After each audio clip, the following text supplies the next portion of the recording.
Student very good morning. देखते हैं आपका नया चैप्टर इनडेफिनिट इंटीग्रल्स।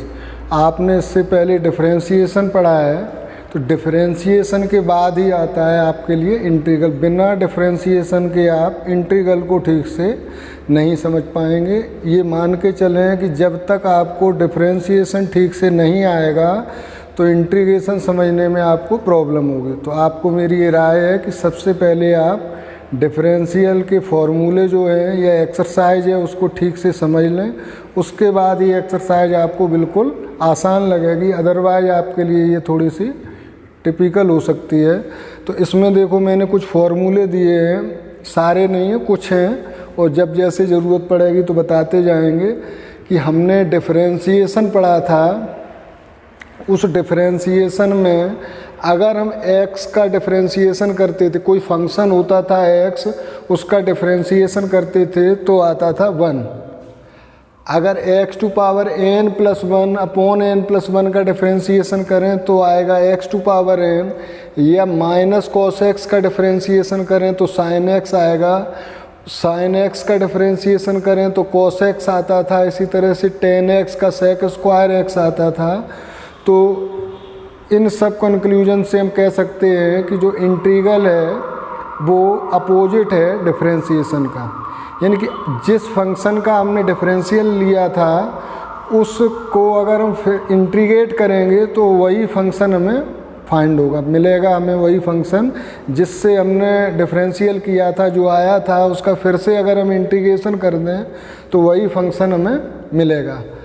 जैसे फंक्शन था हमारा साइन x, उस साइन x का जब हम डिफरेंशियल लेते थे तो कॉस x होता था। तो अगर इस कॉस x का हम फिर से इंटीग्रेशन कर दें, जैसे डिफरेंशियल एक प्रोसेस, डिफरेंशिएशन एक प्रोसेस होती थी, उसी तरह से इंटीग्रेशन भी एक प्रोसेस है जो डिफरेंशिएशन की जस्ट अपोजिट है। अब इसमें ये जो c आता है, देखो सभी में c लिया गया, वो इसलिए लिया गया कि जब हमारे पास कोई कांस्टेंट पार्ट होता था तो उसका डिफरेंशियल 0 आता था। अब यहाँ पर मुझे नहीं मालूम कि वो क्या रहा होगा, चूँकि 0 आ गया इसलिए यहाँ पर आया नहीं है वो, तो उस सब के लिए मैंने c यहाँ पर लिख लिया। यानी कि जब भी आप इंडेफिनिट इंटीग्रल फाइंड करोगे तो उसमें ये जो c है यानी कि कांस्टेंट को ज़रूर मेंशन करोगे।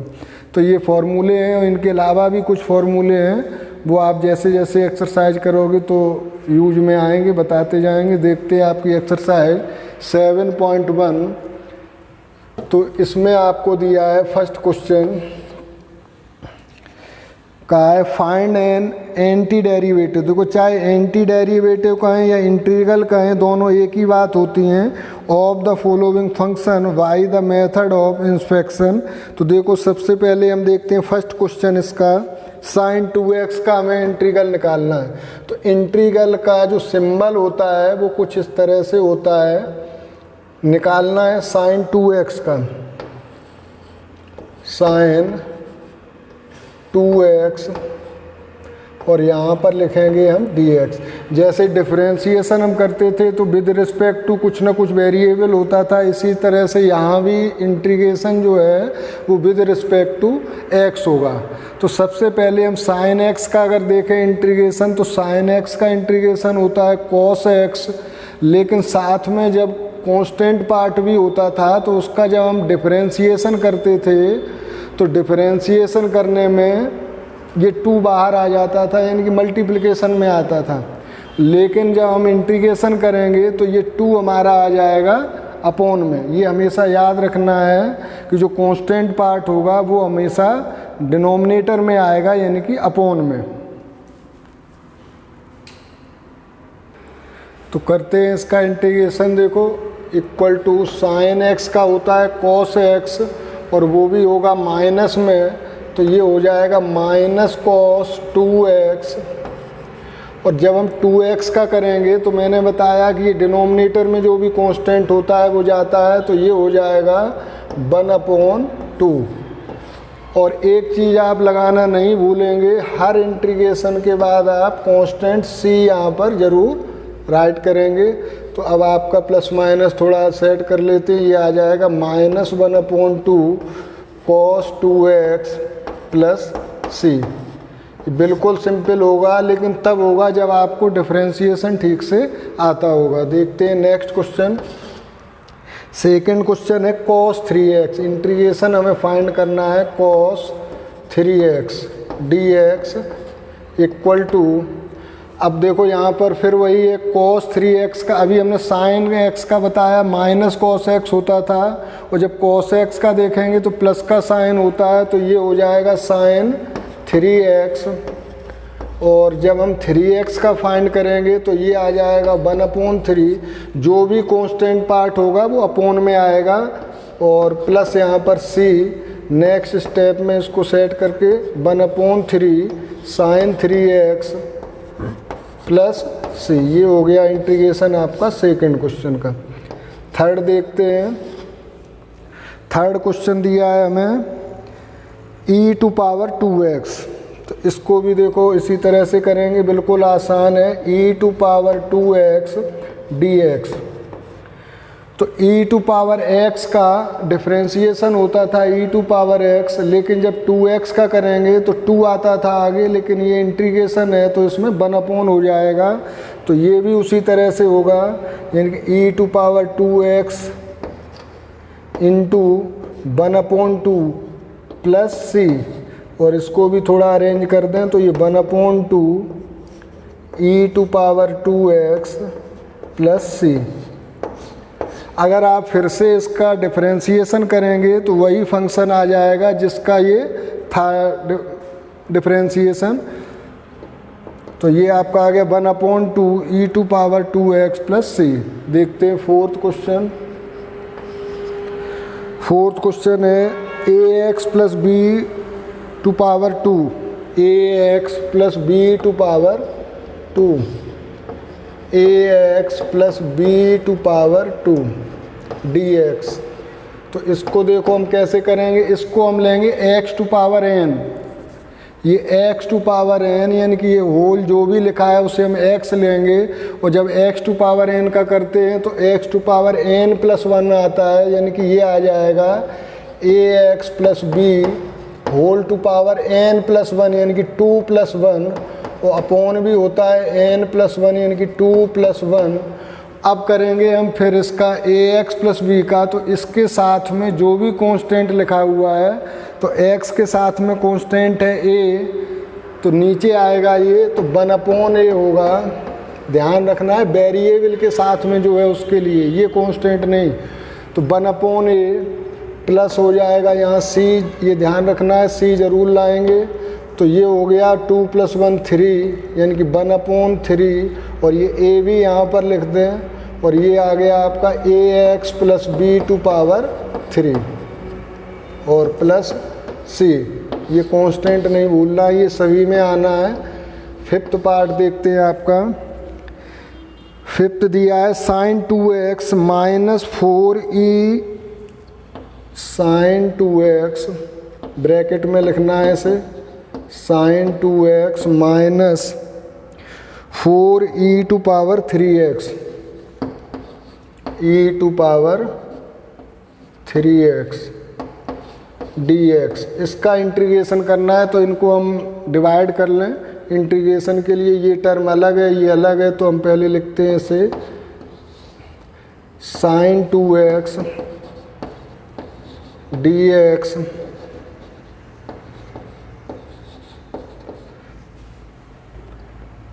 माइनस, ये कांस्टेंट है इसको बाहर ले लेते हैं, 4e⁻3x dx। अब हम इंटीग्रेशन करेंगे sin 2x, जो हम यहाँ कर चुके हैं वही इंटीग्रेशन है, बिल्कुल सिंपल। तो ये आ जाएगा sin 2x का माइनस cos 2x, और 2x का आएगा 1/2, तो इसे हम लिख सकते हैं माइनस 1/2 cos 2x। और अब इंटीग्रेशन हो चुका, और एक ही बार c का यूज करेंगे। अब दो टर्म है, दोनों के लिए अलग अलग नहीं लिखा जाएगा, तो बाद में इसे हम नोट कर देंगे -4। तो यहाँ देखो e⁻3x एज इट इज वही रहेगा e⁻3x, और 3x के लिए जब 3x का इंटीग्रेशन करेंगे तो ये 1/3 हो जाएगा, यानी कि 1/3। अब यहाँ पर हम कांस्टेंट c भी मेंशन कर देंगे, तो हम इसे लिख सकते हैं। यहाँ पर ये था 5th क्वेश्चन आपका, -1/2 cos 2x माइनस ये 1/3 यहाँ पर ले आते हैं तो 4/3 e⁻3x + c। ये आपका इंटीग्रेशन हो गया 5th का। Note it.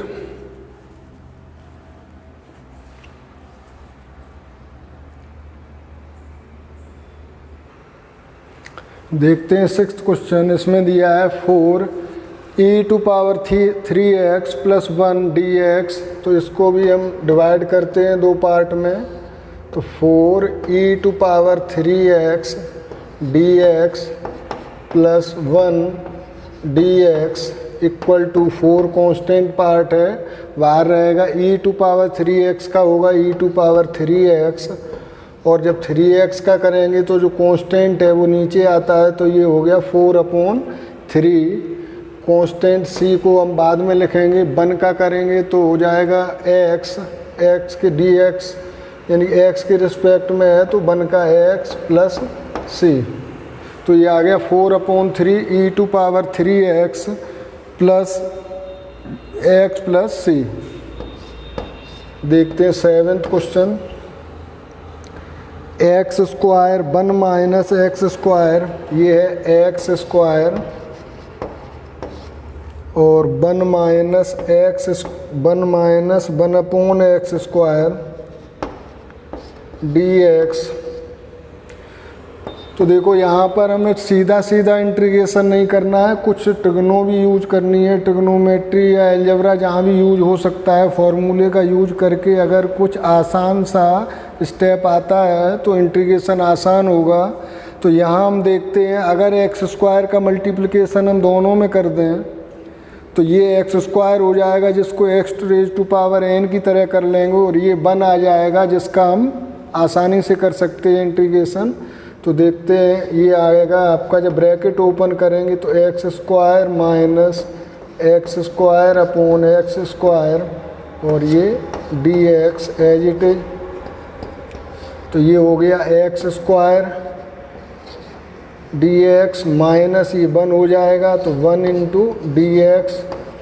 अब अगर यहाँ हम x⁻n की तरह इसका करते हैं तो ये होगा x⁻2 + 1/2 + 1 -1 का हो जाएगा x + c, और ये आपका आ गया x³ - x + c। मैंने बताया थोड़ा देख लेना है कि अगर कोई फार्मूला यूज हो सकता है। अगर आप इसे u v की तरह मान के करते तो थोड़ा सा टिपिकल हो जाता, और अब मैंने थोड़ी सी यहाँ पर अलजेब्रा का यूज कर दिया तो ये आसान हो गया है। तो आप जैसे चाहे वैसे कर सकते हैं। देखते हैं नेक्स्ट पार्ट इसका 8th है ax² + bx + c। ax² + bx + c, और इसका आपको करना है इंटीग्रेशन।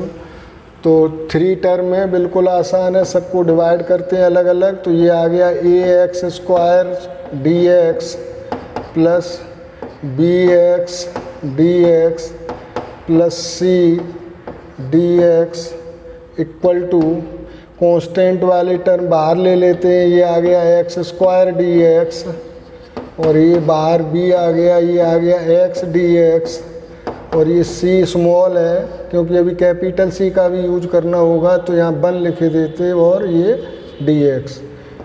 x⁻n की तरह इसका करेंगे तो x⁻n + 1 होता है, तो a × x⁻2 + 1/2 + 1 + b। यहाँ x⁻1 है तो ये x⁻1 + 1/1 + c, और 1 का डिफरेंशिएशन होता है x, और यहाँ पर कांस्टेंट आएगा वो है कैपिटल C। तो ये आ गया आपका ax³ / 3 + bx² upon 2 plus c x plus c, ये आपका इंटीग्रेशन हुआ a x square plus b x plus c. देखते हैं नाइन्थ पार्ट है 2x square plus e to power x d x. 2 bracket में है 2x square plus e to power x d x.